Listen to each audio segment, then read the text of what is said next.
Sermon 62 de saint Augustin, les festins idolâtriques suite. Dans la crainte toutefois que tu ne considères ton iniquité comme blessant le faible seulement, et que tu ne la regardes comme légère et peu digne d'attention, le texte sacré ajoute « C'est contre le Christ que vous péchez ». On dit souvent « Offenser un homme, est-ce donc offenser Dieu ?» Ni que le Christ soit Dieu, l'oseras-tu ? Et néanmoins, apprendras-tu autre chose à ces festins où tu participes ? Quelle différence entre la doctrine qu'on y entend et la doctrine du Christ ? Où as-tu appris que le Christ n'est point Dieu ? Ce sont les païens qui le soutiennent. Voilà donc ce que produisent ces banquets détestables. Voilà comment les pervers entretiens corrompent les bonnes mœurs. 1 Corinthiens 15, 33. Tu ne saurais là parler de l'Évangile et tu entends discourir des idoles. Tu y oublies que le Christ est Dieu et ce que tu as bu alors tu le répands ensuite dans l'Église. N'oses-tu pas dire, n'oses-tu pas murmurer ici au milieu de la foule, le Christ n'était-il pas un homme ? N'a-t-il pas été crucifié ? C'est ce que les païens t'ont enseigné. Voilà la perte de ton salut, la preuve que tu n'as point touché la frange sacrée. Touche ici cette frange divine et recouvre le salut. Nous t'avons montré comment tu dois la toucher pour comprendre ces paroles. Quiconque voit son frère au festin des idoles. Touche-la aussi pour apprendre d'elle la divinité du Christ. Ne disait-elle pas effectivement à propos des Juifs, leurs pères sont ceux de qui est sorti selon la chair le Christ, qui est au-dessus de toutes choses, Dieu béni dans tous les siècles. Romains 9, 5. Voilà le vrai Dieu que tu offenses en prenant part au festin des faux dieux. Il ne s'agit pas d'un dieu, dit-on, mais du génie de Carthage. Eh bien, il s'agirait donc d'un dieu s'il y était question de Mars ou de Mercure. Il faut ici considérer non la chose en elle-même, mais l'idée que s'en font les païens. Je sais comme toi que cette statue n'est qu'une pierre, car si par génie on entend une gloire, que les citoyens de Carthage vivent honorablement, et ils seront eux-mêmes le génie de cette ville. Et si par génie on veut entendre le démon, tu sais ce qui est écrit au même endroit, ce qui molle les gentils, ils l'immolent au démon et non à Dieu. Or je veux que vous n'ayez aucune société avec les démons. Romains 5, 12. Nous savons donc que cette statue n'est pas un dieu, puissent-ils le savoir aussi. Mais à cause des faibles qui l'ignorent, il faut éviter de blesser leur conscience. Tel est l'avertissement de l'apôtre. L'autel que ces malheureux ont dressé ne témoigne-t-il pas qu'ils veulent y honorer quelque divinité et qu'à leurs yeux cette statue est une divinité réelle ? Pourquoi un autel si l'on n'y voit pas de divinité ? Que personne ne me dise « il n'y a ni Dieu ni divinité ». Je me suis écrié déjà « puisse-t-il le savoir aussi bien que nous tous ?»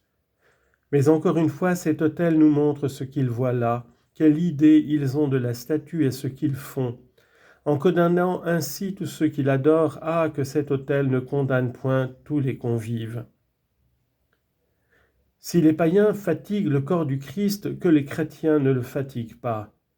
Ne disions-nous pas effectivement que ce corps sacré était quelquefois pressé et non pas touché ? Le Sauveur supportait ceux qui le pressaient et il cherchait à être touché. Plaise à Dieu, mes frères, que les païens seuls pressent ce corps ainsi qu'ils en ont l'habitude et que les chrétiens ne le pressent pas. C'est à vous, mes frères, que nous devons parler. Notre devoir est de nous adresser aux chrétiens. M'appartient-il, dit l'apôtre lui-même, de juger ceux qui sont dehors ? Romains 5, 12. Nous avons pour eux un autre langage, nous les traitons comme infirmes. Pour les amener à la vérité, nous leur parlons avec douceur. Il s'agit en vous de percer un abcès. Voulez-vous apprendre ce qui convainc les païens, ce qui les éclaire, ce qui les amène au salut ? Cessez d'assister à leur solennité, rompez avec leur niaiserie, et s'ils n'admettent pas encore nos vérités, déjà ils rougiront de se voir en petit nombre. Si ton chef est bon, il t'édifie, il te tente s'il est mauvais. Reçois avec bonheur l'édification et que la tentation serve à t'épurer, sois de l'or. Figure-toi que ce monde est la vaste fournaise d'un orfèvre. Partout, en si petit espace que ce soit, on peut distinguer trois choses, de l'or, de la paille et du feu. Le feu prend à la paille et à l'or. La paille brûle et l'or s'épure. Un homme vient de fléchir devant les menaces, il s'est laissé conduire au banquet de l'idole. Hélas, cet homme n'était qu'une paille, j'en vois la cendre. Cet autre n'a molli ni devant les menaces, ni devant la terreur des supplices. On l'a conduit en présence du juge, il s'est montré ferme dans la foi, il n'a point fléchi devant l'idole. Que fait en lui la flamme? Ne l'épure-t-elle pas comme l'or? Mes frères, soyez fermes dans le Seigneur. Il vous a appelés et il est le plus fort. Ne redoutez pas les menaces des impies. Vous rencontrez des ennemis, c'est pour vous un sujet de prière et non un sujet de frayeur. Là est pour vous le salut, puisez, puisez à cette table sacrée. Puisez ici la sagesse et là ne buvez pas la folie. Demeurez ferme dans le Seigneur et si vous êtes de l'argent, vous deviendrez de l'or. Cette comparaison ne vient pas de nous mais des divines Écritures. Vous avez lu en effet ou entendu lire, il les a éprouvés comme l'or dans la fournaise et les a reçus comme un holocauste. Sagesse 3, 6. Voilà ce que vous deviendrez dans les trésors divins. Soyez riches de Dieu. Vous ne l'enrichirez pas, vous serez enrichis par lui. Ah, qu'il vous comble de lui-même, que votre cœur ne s'attache qu'à lui. Est-ce vous inspirer de l'orgueil? Est-ce vous dire de mépriser les autorités établies? Non, assurément. Et vous, dont les idées ne sont pas vaines à ce sujet, touchez encore la frange du vêtement sacré. Que toute âme, dit l'apôtre lui-même, soit soumise aux puissances supérieures, car il n'y a point de puissance qui ne vienne de Dieu, et celles qui sont ont été établies de Dieu. Aussi résister à la puissance et résister à l'ordre de Dieu. Romains 13, 1 et 2. Mais si la puissance commande ce qui est interdit, alors sans hésiter, méprise la puissance par respect pour la puissance. Contemplez dans l'autorité humaine différents degrés hiérarchiques. Quand le prêteur commande, ne faut-il pas obéir? Si néanmoins ces ordres étaient opposés à ceux du proconsul, on ne mépriserait pas l'autorité en ne les observant pas. On se soumettrait à l'autorité plus haute, et l'autorité moindre n'a pas lieu de se blesser quand on lui préfère une puissance supérieure. Si de même le proconsul venait à donner un ordre et que l'empereur en donnât un autre, faudrait-il hésiter de laisser le premier pour le second? Que faire maintenant si les ordres de l'empereur sont contraires aux ordres de Dieu? Paie le tribut, obéis-moi, dit l'empereur. Oui, mais non pas en servant les idoles. Ici, je suis empêché. Par qui? Par une puissance supérieure. Pardonne au prince, tu me menaces de la prison et elle de l'enfer. Ici donc, arme-toi de la foi comme d'un bouclier, afin de pouvoir amortir tous les traits enflammés de l'ennemi. Éphésiens 6, 16. Mais c'est un homme puissant qui conspire contre toi, qui essaie de te perdre. Il aiguise un rasoir pour t'abattre la chevelure et non la tête. Ne venez-vous pas de l'entendre dans ces paroles du psaume, comme un rasoir tranchant, tu prépares la fraude? Psaume 51, verset 4. Pourquoi comparer à un rasoir les projets insidieux du méchant? On ne fait usage du rasoir que pour abattre ce qui est en nous comme superflu.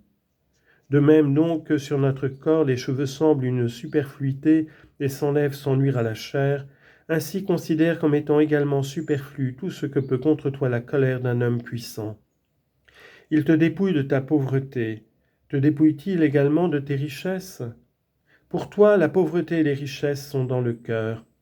On peut ôter le superflu, te faire essuyer des pertes, nuire même à ton corps, mais avec la pensée d'une autre vie, la vie présente ne doit-elle pas être considérée elle-même comme quelque chose de superflu? Les martyrs ne l'ont-ils pas méprisé? Et pourtant, ils n'ont pas perdu la vie, ils l'ont gagnée. Soyez sûrs, mes frères, que Dieu ne laisse d'ennemis aux fidèles qu'autant qu'ils ont besoin d'être tentés et éprouvés. Soyez-en sûrs, mes frères, et que personne n'affirme le contraire. Jetez tous vos soucis dans le Seigneur, jetez-vous en lui tout entier. Il ne s'écartera pas pour vous laisser tomber. Il nous a créés et il veut qu'au sujet même de nos cheveux, nous nous reposions sur lui. En vérité, je vous le déclare, dit-il, les cheveux même de votre tête sont tous comptés. Matthieu 10, 30. Dieu a compté nos cheveux. S'il compte ainsi nos cheveux, quel compte ne tient-il pas de nos œuvres? Il ne dédaigne donc pas ce qu'il y a de moindre en nous. Le créerait-il s'il le dédaignait? C'est bien lui qui a créé nos cheveux et lui qui en tient compte. Je les ai aujourd'hui, dis-tu, mais ne tomberont-ils pas? Écoute ce qu'il dit à ce sujet. En vérité, je vous le déclare, pas un cheveu ne tombera de votre tête. Luc 21, 18. Comment craindre encore l'homme quand tu es, ô homme, placé sur le sein de Dieu?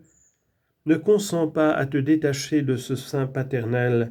Là, tout ce que tu pourrais souffrir sera pour ton salut et non pour ta perte. Les martyrs ont souffert que leurs membres fussent déchirés, et à une époque chrétienne, des chrétiens redoutent quelques injures. Mais aujourd'hui, on ne t'injurie qu'en tremblant. On ne te dit pas nettement « Viens adorer l'idole ». On ne te dit pas nettement « Viens devant mes autels, prends-y part au banquet ». Alors même qu'on te parlerait ainsi, se plaindra-t-on si tu refuses, te poursuivra-t-on devant les tribunaux, et dira-t-on contre toi « Il n'a point consenti à s'approcher de mes autels, à entrer dans le sanctuaire que j'honore ». Tiendra-t-on ce langage? On ne l'osera pas, mais on aura, pour me perdre, recours à la ruse. Prépare donc ta chevelure, c'est le rasoir qu'on aiguise.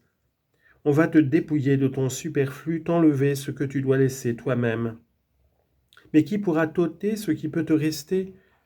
Que t'a enlevé l'homme puissant dans sa haine? Que t'a-t-il enlevé d'important? Ce qu'enlève un larron, un brigand, est tout au plus un bandit. Enlève-t-il plus qu'un bandit s'il a le pouvoir d'ôter même la vie corporelle? Et n'est-ce pas trop encore de parler ici de bandit? Quel qu'il soit, un bandit est un homme. Et la vie peut être ôtée par la fièvre, par un scorpion, par un champignon mauvais. Ainsi, toute la puissance des persécuteurs se réduit à la puissance d'un champignon. On mange un champignon mauvais et l'on meurt. Telle est la fragilité de la vie humaine. Ah, puisqu'au jour tu dois la perdre, ne lutte pas pour la conserver jusqu'à te perdre toi-même. Le Christ est notre vie réelle. Considère le Christ. Il est venu pour souffrir, mais aussi pour jouir, pour être méprisé, mais aussi pour être glorifié, pour mourir, mais aussi pour ressusciter.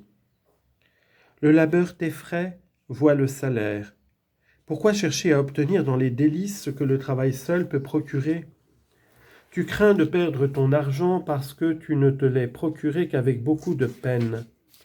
S'il t'a fallu de la peine pour acquérir cet argent que tu laisseras un jour, ne fût-ce qu'à la mort, tu voudrais parvenir sans peine à l'éternelle vie? Estime-la davantage, puisqu'en y parvenant à la suite de tous tes travaux, tu ne la quitteras jamais.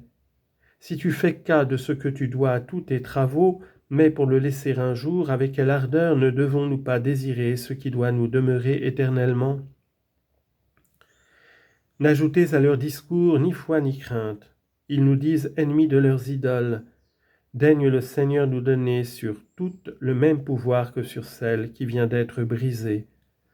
Nous recommandons à votre charité de ne rien faire quand vous n'en avez pas le pouvoir. C'est le fait des méchants, des circoncellions emportés de détruire sans l'autorité nécessaire et de courir à la mort sans raison. Vous tous qui étiez dernièrement aux grottes, vous savez ce que nous y avons lu devant vous. Lorsque ce pays vous sera soumis précède la règle de conduite qui va être tracée. Vous renverserez leurs autels, vous abattrez leurs bois sacrés et vous briserez toutes leurs statues. Deutéronome 7, 1 et 5. Faites-vous cela après avoir reçu le pouvoir vous-même? N'avons-nous pas ce pouvoir? Nous n'agissons pas ainsi, mais nous n'y manquons pas lorsque nous l'avons. Beaucoup de païens possèdent ces abominations dans leurs propriétés. Y entrons-nous pour les mettre en pièces? Nous travaillons d'abord à renverser les idoles dans leur cœur, et quand ils sont chrétiens, ou bien ils nous invitent à cette bonne œuvre, ou bien ils nous préviennent. Notre devoir maintenant est de prier pour eux, mais non de nous irriter contre eux. Si nous ressentons une douleur profonde, c'est contre des chrétiens, c'est contre ceux de nos frères qui veulent entrer de corps à l'Église pour avoir l'esprit ailleurs. On doit être ici tout entier. Si l'on a ici ce que voit l'œil de l'homme, pourquoi avoir dehors ce que voit l'œil de Dieu? Or sachez, mes frères, que par leurs murmures, ils font cause commune avec les hérétiques et avec les Juifs. Les hérétiques, les juifs et les païens se sont unis contre l'unité. Il est arrivé en quelques lieux que les juifs ont été châtiés pour leur rapacité, et ils nous accusent, ils croient ou feignent de croire que toujours nous sommes en quête de tels supplices à leur infliger. Il est arrivé aussi que pour leurs impiétés et leurs violences brutales, des hérétiques ont été punis par les lois. Ils répètent que nous ne sommes occupés qu'à leur susciter des tracasseries pour les perdre. On a cru devoir édicter des ordonnances contre les païens. Ou plutôt, pour les païens s'ils veulent être sages. De même en effet qu'en rencontrant des enfants sans raison qui jouent à la boue et se souillent les mains, le maître prend un visage sévère, leur fait tomber la boue des mains et leur donne un livre, ainsi Dieu a voulu se servir des princes qui lui sont soumis pour jeter la terreur dans l'âme de ces grands enfants, les déterminer à jeter la boue et à faire quelque chose de sérieux. Et que peuvent-ils faire ainsi d'avantageux ? Partage ton pain avec celui qui a faim et conduis dans ta demeure l'indigent sans abri. Isaïe 58, 7. Les enfants toutefois échappent encore à l'œil du maître, ils retournent secrètement à leur bout, et quand on les rencontre, ils cachent leurs mains pour n'être pas convaincus. Tel est donc le dessein de Dieu sur eux. Mais ils s'imaginent que nous sommes partout à la recherche de leurs idoles pour les briser, partout où nous les trouvons. Ah, pourquoi les rechercher ? Ne voyons-nous pas les lieux où elles sont ? Ignorons-nous véritablement leur demeure ? Nous ne les brisons pas néanmoins parce que Dieu ne les a pas mises en notre pouvoir. Quand Dieu le fait-il ? Quand le possesseur devient chrétien. Le maître d'une propriété vient de demander qu'on en détruise les idoles. Si au lieu de donner cette propriété à l'Église, il voulait simplement les en faire disparaître, avec quelle généreuse ardeur les chrétiens ne devraient-ils pas venir en aide à cette âme chrétienne qui veut dans son domaine témoigner à Dieu sa reconnaissance et n'y rien laisser qui l'outrage. Mais il a fait plus. Il a donné à l'Église la propriété même, et sur cette propriété appartenant à l'Église, il fallait laisser des idoles. Voilà, frères, ce qui déplaît aux païens. Peu satisfaits de voir que nous laissons sans les briser les idoles dans leurs campagnes, ils exigent que nous les conservions jusque dans les nôtres. Oui, nous prêchons contre les idoles et nous les ôtons du cœur. Nous sommes les persécuteurs des idoles et nous le confessons. Devons-nous donc en être les sauveurs ? Je ne les renverse pas quand je ne le puis. Je ne les renverse pas quand le maître se plaint. Mais quand il le demande, quand il s'en montre reconnaissant, ne serais-je pas coupable de ne les pas renverser ?